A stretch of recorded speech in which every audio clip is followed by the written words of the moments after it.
दोस्तों आज हम motion in straight line class 11th के पहला चैप्टर फिजिक्स का डिस्कस कर रहे हैं। तो इसमें कह रहा है मोशन इन स्ट्रेट लाइन में पहला टर्म हम डिफाइन करते हैं कि मोशन मतलब किसी बॉडी का मोशन में है या कोई वस्तु बॉडी जो है वो रेस्ट में, कैसे डिफाइन कर सकते हैं। तो अगर जो पार्टिकल या बॉडी टाइम के साथ अपना पोजीशन चेंज करता हो, अपना स्थान चेंज करता हो, तो उसे क्या कहेंगे कि वो बॉडी क्या है, मोशन में है।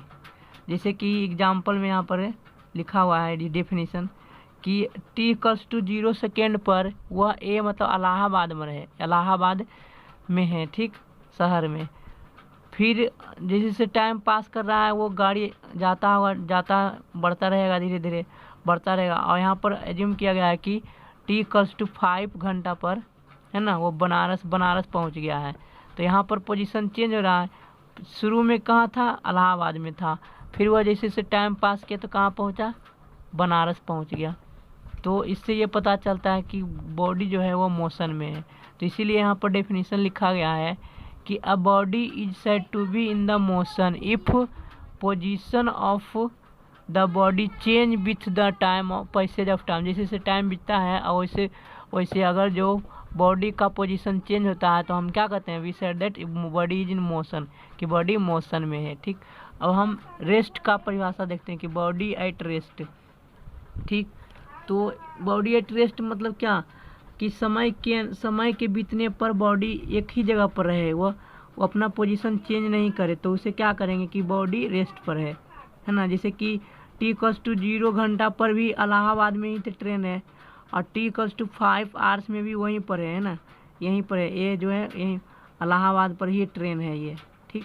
तो इस केस में हम क्या कहेंगे कि बॉडी एट रेस्ट है, माने बॉडी विराम अवस्था में है, ठीक। अब हम डिस्कस करते हैं कि rest and motion are relative terms.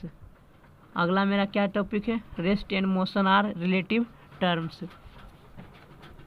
देखो एग्जाम्पल में जैसे कि हम ट्रेन में गति कर रहे हैं, ठीक, हम ट्रेन में गति कर रहे हैं।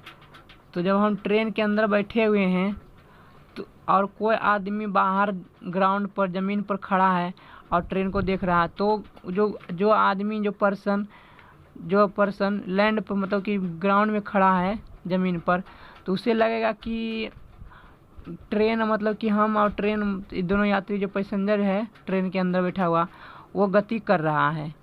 लेकिन लेकिन ट्रेन के अंदर में जो आदमी रहता है ऊपर पर्सन, हम बैठे हुए हैं, तो उसे लगेगा कि जो जितने भी ग्राउंड पर है पेड़ पहाड़ पौधे ये सब जो दिखते हैं बाहर खिड़की से जब ट्रेन से देखते हैं, तो लगेगा कि पीछे की ओर जा रहा है। तो ऐसा लगता है कि हम ही रुके हुए हैं और ट्रेन और ग्राउंड चलता जा रहा है, पीछे की ओर जा रहा है, वो गति कर रहा है। तो वो देखने का नज़रिया दोनों का अलग अलग रेफरेंस है कि हम किस रेफरेंस से देख रहे हैं, ज़मीन से देख रहे हैं कि ट्रेन से देख रहे हैं, कि कौन सा रेस्ट पर है कौन सा मोशन है। तो इससे ये रेस्ट और मोशन मतलब विराम अवस्था और गति अवस्था दोनों किस पर डिपेंड करता है कि देखने का नज़रिया कहाँ से है, कहाँ से हम देख रहे हैं, तो रेफरेंस पर डिपेंड करता है। तो इसीलिए हम कहते हैं कि रेस्ट एंड मोशन क्या है, एक दूसरे का रिलेटिव टर्म्स है, एक दूसरे से संबंधित है, एक के बिना दूसरा अधूरा है, दोनों एक दूसरे से जुड़ा हुआ है, ठीक। अब हम अगला टॉपिक डिस्कस कर रहे हैं कि जो कि है डिस्टेंस। अब डिस्टेंस का डेफिनेशन क्या होता है,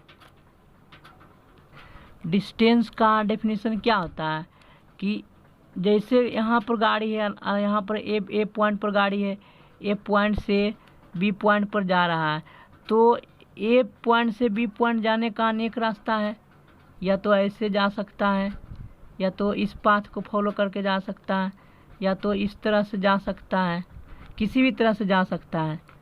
तो यहाँ से जिस पाथ से जाता है उसके पूरे एक्चुअल पाथ जैसे जैसे वो जाता है उसकी लंबाई की टोटल लंबाई को क्या कहते हैं, डिस्टेंस कहते हैं। कि मैंने एक्चुअल पाथ जैसे फॉलो किया है, जिस तरह से जा रहा है उस पाथ के टोटल लंबाई को, एक्चुअल लंबाई को क्या कहते हैं, डिस्टेंस कहते हैं। तो हम इसे लिख सकते हैं एक डिस्टेंस का डेफिनेशन कि एक्चुअल पाथ, डिस्टेंस क्या है, it is the actual path followed by the particle.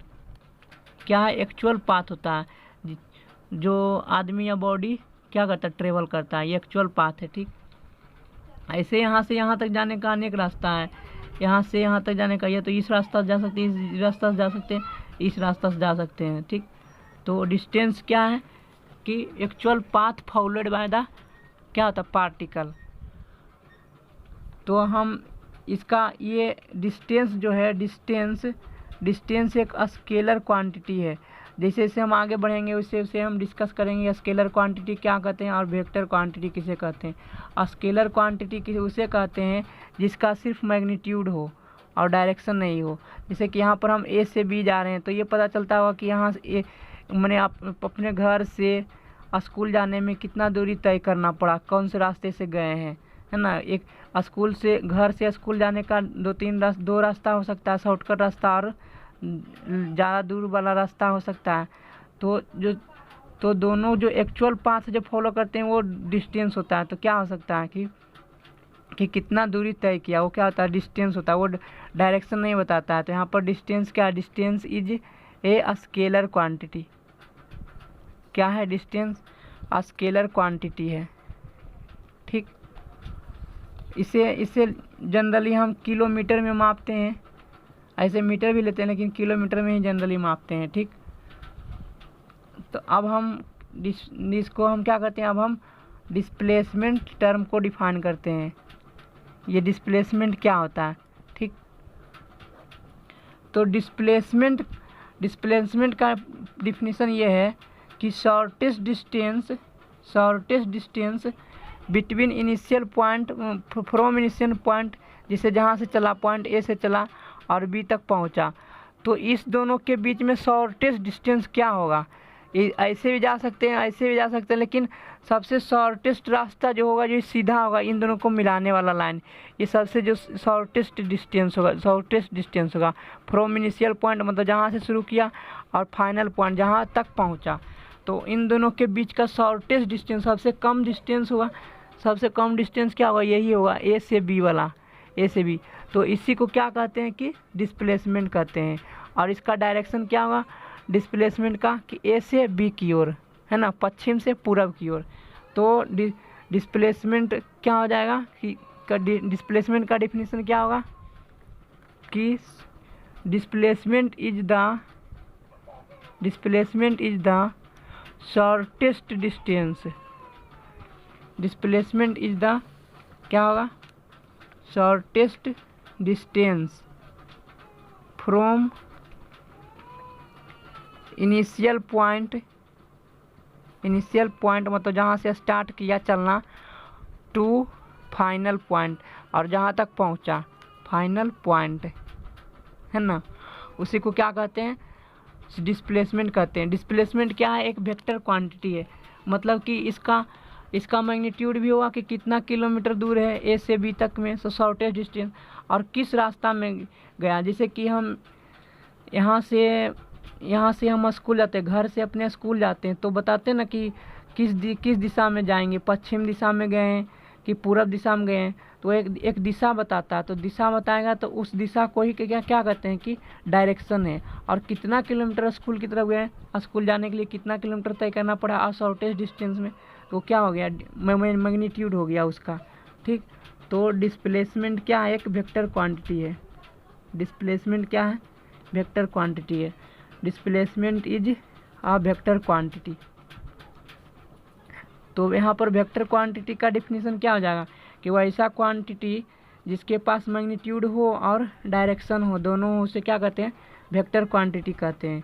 और डिस्टेंस क्या है, स्केलर क्वांटिटी, सिर्फ वो मैग्नीट्यूड बताता है, वो नहीं बताता है कि मेरा स्कूल कहाँ, घर से कहाँ, पश्चिम की ओर 5 किलोमीटर है कि घर से पूरब की ओर 5 किलोमीटर, ये नहीं बताता है। वो सिर्फ बताता है कि कितना दूरी है स्कूल या अपने घर से।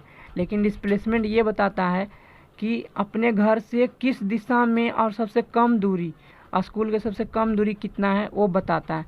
यही दोनों में अंतर है। ठीक, अब दोनों को हम अगला लेक्चर में हम दोनों का डिफरेंस देखेंगे, ठीक, और कुछ न्यूमेरिकल क्वेश्चन भी करेंगे। थैंक यू दोस्तों। अगर इस वीडियो अच्छा लगा तो अपने दोस्तों में शेयर करें।